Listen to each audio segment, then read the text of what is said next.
সালামু আলাইকুম। প্রিয় সকল দিনী ভাই, সকলে ভালো আছেন? আলহামদুলিল্লাহ, আমিও ভালো আছি।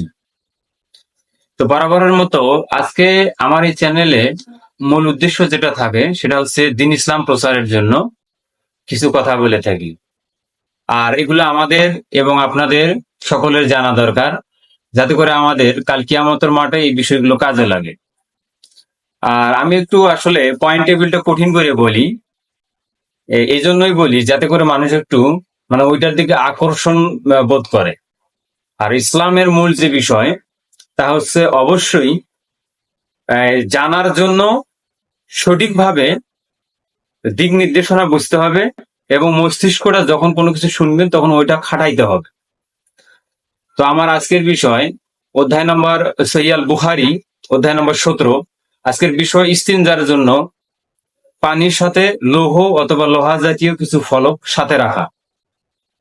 আনাস রাদিয়াল্লাহু আনহু আনাস ইবনে মালিক রাদিয়াল্লাহু আনহু থেকে বর্ণিত, আল্লাহ রাসূল সাল্লাল্লাহু আলাইহি সাল্লাম বলেছেন, মানে তিনি যখন শৌচাগারে যেতেন তখন তেনার সঙ্গে তিনি একটি ছেলেকে রাখতেন পানির পাত্র নিয়ে আসার জন্য, এবং লোহার ফলক নিয়ে যেতেন আরেকজন, এবং তিনি তা দ্বারা পানি শৌচার কাজ করতেন।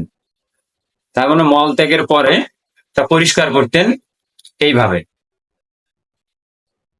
এটা বিভিন্ন রাহিমাহুল্লাহ বর্ণনা করেছেন, নাজুর রাহিমাহুল্লাহ, শাওবন রাহিমাহুল্লাহ, ওনারা বিভিন্ন জনের কাছ থেকে বিভিন্ন ভাবে বর্ণনা করেছেন। আর এই হাদিসের মান সহিহ।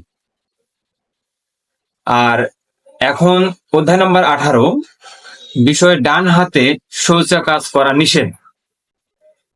সুতরাং বর্তমান সময়ের যুব সমাজের সবচেয়ে বড় সমস্যা, তারা দাঁড়িয়ে পেশাব করে, এবং তারা পেশাব হওয়ার পরে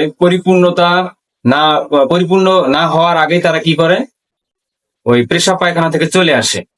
এটা খুবই একটা দুঃখজনক এবং লজ্জাজনক বিষয় যে মুসলমানের সন্তান কিভাবে এই কাজটা করতে পারে। আসলে এর মূল কারণ হচ্ছে তারা আসলে তাদের পিতা মাতার কাছ থেকে এই বিষয়টা পায়নি, যার কারণে এই সমস্যাটা ঘটেছে। তারা তাদের পিতা মাতার কাছ থেকে দ্বীন ইসলামের জ্ঞান এবং দ্বীনের শিক্ষা পায়নি। সবচেয়ে বড় সমস্যা হচ্ছে এই জায়গায়।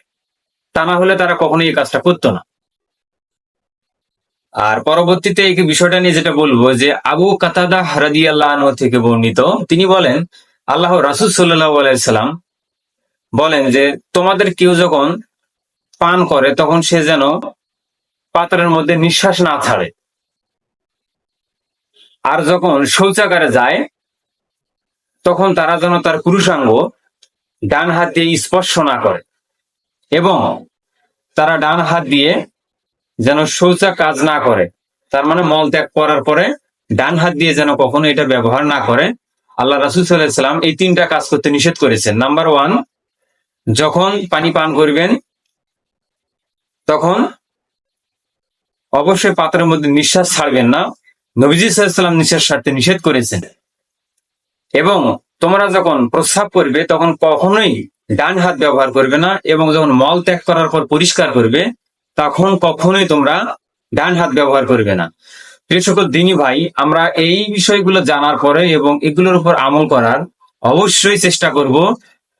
নচে আমাদের এগুলোতে অনেক গুনাহের লিপ্ত হতে হয়, এবং এগুলোতে অনেক গুনাহ হয়ে থাকবে।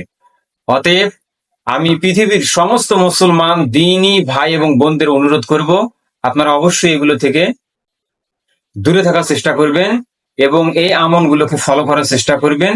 এবং এই হাদিসগুলো যদি আপনারা জেনে থাকেন তাহলে আপনারা পুরোপুরি এগুলো থেকে সচেতন হতে পারবেন।